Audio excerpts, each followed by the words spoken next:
Gonna do a little comparison side by side between the 2021 PT175, which I guess in generation terminology would be 3rd gen, possibly a 4th gen. There's definitely been revisions, you know, per generation machine, but this would definitely be a 1st gen prime. And so what we got to do first thing is, well, we haven't ran this thing in 2 weeks or something like that, but before I do a cold start on it, need to open it up and check all the fluids on the old girl. Fuel tank is door mounted right here. Got to take these 2 bolts, they and the whole thing hinges out of the way.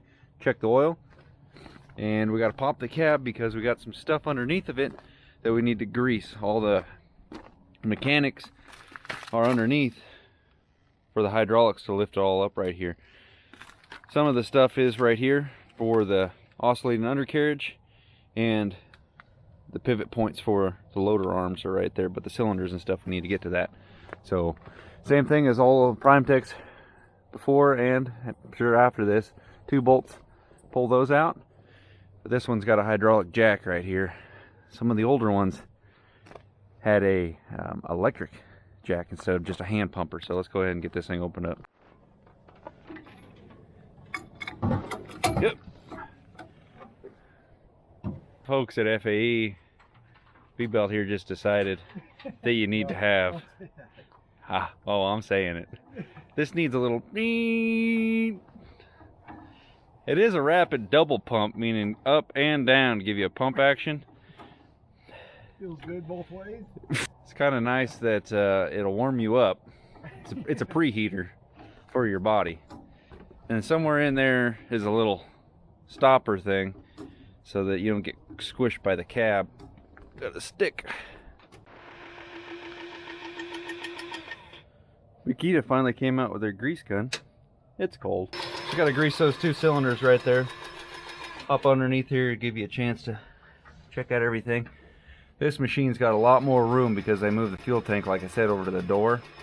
That one, the fuel tank is right in here, and it eats up all this real estate. You can't see nothing for serviceability on the older machine. It's a little bit tight. You can see how much room we got underneath here. Got, see how it would work is you got hydraulic pump for the Mulcher, and then you got one for a track. Let's take a look at the cat in here. See, get the little turbo, bigger turbo. It's got the combo kit. I just push that. Don't worry about that. But everything's plain Jane right out in the open. Fuel filter's a little buried. You got this stuff. It's just extra weight. They don't really need that, but for some reason, it's the law. Cooling pack on the back of this thing is just absolutely massive. Pop those things out. I got another video. I'll show you guys that. Open this up and show you this side. Got a nice go handle for the door. There's your fuel tank. Check our engine oil. It's not too bad. Real close to the money. Filter housings right there. Water separator. Another nice thing about this unit is older ones, they had this too, but compared to the 1st gen, the roof is completely breathable. There's your sight glasses for your hydraulic tank as well. Then they got a little canopy over the top of it so sticks don't fall on it. But having that will let the heat escape so you're not bottling it all up in this big old metal turtle shell. That's where they went wrong with this one. They just got a couple little vents, and that's what really hurts these on heat wise, like the 1st gens, because it doesn't have a bunch of emissions. It's kind of like a 5.9 common rail, but it's a 4-cylinder Cummins in this. But anyway, it's got the muffler inside there and just a big heat trap, so everything else wants to get hot around it too. But this one's very well laid out. Tons of room. Look, tons of room. Just crawling around in the old girl. There's more filters right there. Those are for your tracks. At least those 2 are. I'm not sure about that one down there. Forget. Simple upgrade for the pins for the cab. The old machine, they're just these big old heifer bolts, and you got to tap them in a little bit. It's got rubber bushings up there, but this one's got a tapered pin and just threaded on the end, so you're not boogering stuff up. We gotta get my forehead to hit that. Overall, this machine's quite a bit heavier than the other one, mainly in the undercarriage department and the mulcher head. The head itself weighs 1,000 pounds more. Undercarriage is significantly beefier, but they did take a little bit of weight out of the dome back there because they got the canopy up there. But it's just not, I wouldn't say extremely needed to have the super heavy dome, but that other one is a tough turtle.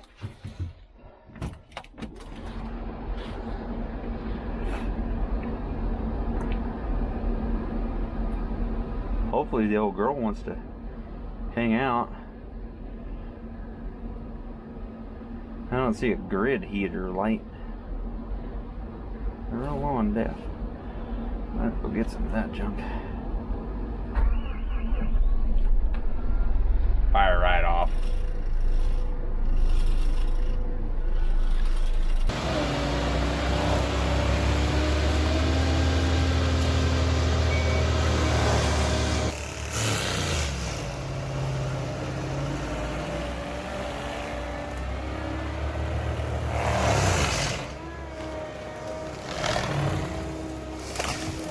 Alright, if you guys are interested in watching this machine just purely put in the work, I have a whole other featured video on the new 175 just grinding away. So feel free to go check that out. This one's more geared to a consumer looking to purchase this machine or an older generation. I will say this, the obvious note on a first generation of anything, it will have room for upgrades, and they have done so in the last 8 years since the PrimeTech series, the 175s I believe first came out, such as the one that Haas has that you see to the left. Undercarriage on the first couple generations definitely wasn't the strongest, left room to be desired. The new generation machine that has the oscillating undercarriage, which is there is a walking beam pretty much in between the front of it. So what really that does is it keeps traction on the ground pretty much all the time. It contours to the ground rather than just having a fixed undercarriage. So typically you might be on a slight side hill or something like that. Your upper hill track is going to want to spin a little bit if it gets a little, airborne. With that oscillated undercarriage, you're going to be grabbing the ground a lot more often. And now, like I said in the beginning of this video, I am not paid by FAE to speak up about this. It is a pretty awesome thing that they integrated into these new machines, because if it wants to go, it just goes. It's no longer fighting for traction like a skid steer, you get in a weird spot. Track machines are always fighting that issue. We have several of them in the fleet. If you got one with a little light on it, it's always spinning. But this one actually just sits and grips. Does a great job. So I very, very much appreciate that. I think it's pretty neat. The sonic head that this thing has on it takes a little bit getting used to. It's electronic controlled and it's science goes into it. There's more variable to it. So it's always kind of changing gears. It tries to do a little autopilot on the driver. The controls has a roller rocker switch on your drive stick, so that if you want to putt, it's basically a cruise control for your stick. So you can just push it all the way forward, roll the stick down, so that you're not full stick. It tones down the full stick, so that you can just putt without having to try to carefully keep the stick in one place. One thing I'll note, you see the push bar starting to do a little push action here. One of the cooler things that I really look forward to on this machine was that the push bar actually goes all the way to the ground. You saw my other video, it actually will do a little back drag action, just like a rake out in your yard, which is awesome. I look forward to that so much, but the cylinders are too weak. Ended up bending those literally in the first couple minutes, and then another guy we know did that. There's a big bummer on that whole situation if they just went back to, let's say, the shorter cylinders that didn't have so much leverage on it, and just made the fingers, the rakes on the push bar a little bit longer. Might work out pretty slick. But this right here is why I really like FAE products, is the nice hood that they have on the front. Other manufacturers offer a hood, but I don't think it contains as well as this machine does. You see, it just keeps the material right at bay, doesn't throw it anywhere, regurgitates it, pretty much rototills it straight into the ground. A lot of other manufacturers just run and gun and don't have a hood on it, so you halfway spray all the time. And that's a little bit dangerous if you're doing residential jobs. But this one, you see how the hood's all the way open up on it? These new FA heads have been running it like this for a good bit now. When you open the hood, if you don't want your material right there at you, you can spray it, I'm going to say easily 60 feet, maybe 70, 100 if you really just hit it just perfect. But when you close the hood halfway, 3/4, it contains all of it right there. And the mulch just goes right back and through, and it doesn't, I mean, it leaves a quality product. I really like these machines, how they do that. And FAE has been doing this for quite some time. Again, it might be a little bit more, I don't know, quicker pace if you don't have a hood getting involved and slowing down the mulch from leaving.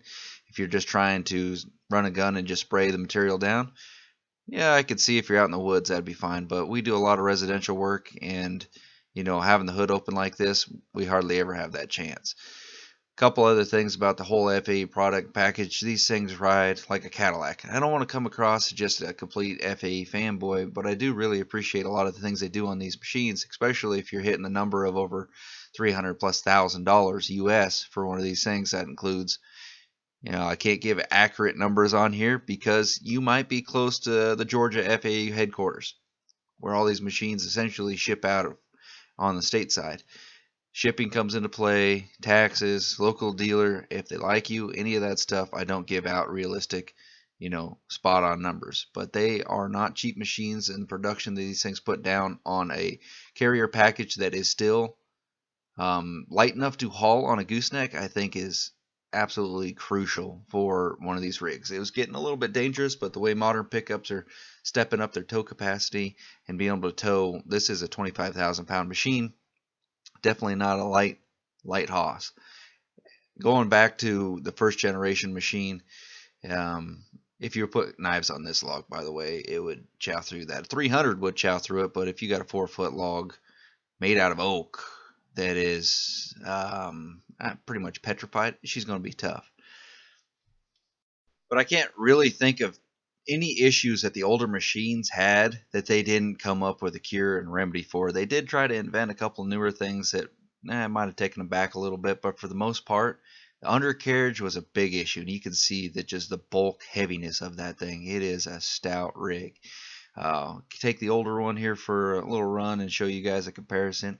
Nothing wrong with the older one, really. Once you work out a couple of the kinks, go through, and the cooling was probably one of the major setbacks early on, because the cooling pack might have been big enough, but with the lack of, you know, ventilation, I would say, underneath that big dome of a hood, with a super thick, can't breathe that well on a, let's say 80, 85-ish degree day, you can run all day, no problem. It'll remain right in the temperatures that you like, pretty much green across the board, no signs of really overheating. Getting into the 90-degree days, 100-degree days, you can't run full tilt all day long because it'll just start to overheat. Mainly because the cooling pack, you know, not enough surface area, not enough flow through the cooling through the pack. But in short, what I'm trying to say is the cooling is no longer an issue as long as your radiator is cleaned of debris like it should be on any other day. But each generation we've ran the last couple of years, Global's made it happen for us to test out these machines and really see what they're capable of and see what improvements they've made. And the new 2021, whatever generation you call it, 4th, 5th, the current one, they ironed out a lot of kinks. I'll say that. All right, I'm going to do a little closing outro for this machine. You know, a quick comparison, it would take at least 2, maybe 3 skid steers to keep up with one of these in the brush. But then again, a skid steer in light duty stuff, flat ground, that thing's just so much more maneuverable and agile, it would probably outdo one of these. But when it comes down to getting thicker stuff done, this machine just gets it on. A lot of things that this new model has, like I talked about earlier, that undercarriage with the oscillating action, keeps good traction, a lot smoother of a ride. That is a very, very big bonus because, well, undercarriage on these machines has to be tough. Some of the earlier models, they just were not tough. The Sonic head, that is something to get used to. It's basically just a super variable head. It does try to do a little traction control, cruise control action. Takes a little bit of the operator skill away. which I'd personally, if you've ran one of these machines for any amount of time, you'd probably be interested in turning that off. Mirrors, some people don't like these on there. Again, a lot of machines have those, but overall I think every update they did on this machine it works out in our favor big time. It'd be nice if they did have the hydraulic lift for the cab that wasn't hand crank, but overall it is still a machine that is gooseneck capable. You can still haul it behind 3500 like you're going to see probably in this video. But I like this machine a lot. She is you got to charge good for this, because this sucker ain't cheap, I'll tell you that much right now. But overall I'm pretty impressed with this. If you're in the Northern California area, Global Machinery, they got dealers in Denver, Sacramento, and Boise. As far as it goes, this thing's a Cadillac of the mulching world, and I don't really see another option for something of this caliber, especially something like this. You can expect issues. You're running something, it's like a race car. You got to have it wide open all the time to really get something done, and dealer support is very, very huge. So that is a big thing that I look for: dealer support and an awesome machine. If you got both of those, then you should be rock and roll, ready to go. So I'm gonna get this thing fired up, loaded up, get on the trailer, get out of here. It's starting to dump rain. Well, I hope this video helped you guys out. I appreciate you guys watching. We'll see you on the next one. Right now, just observe 2020 Ram 3540K Diamond C gooseneck hauling a 25,000 pound machine without any trouble. Awesome setup right there. We'll see you guys next one. Later.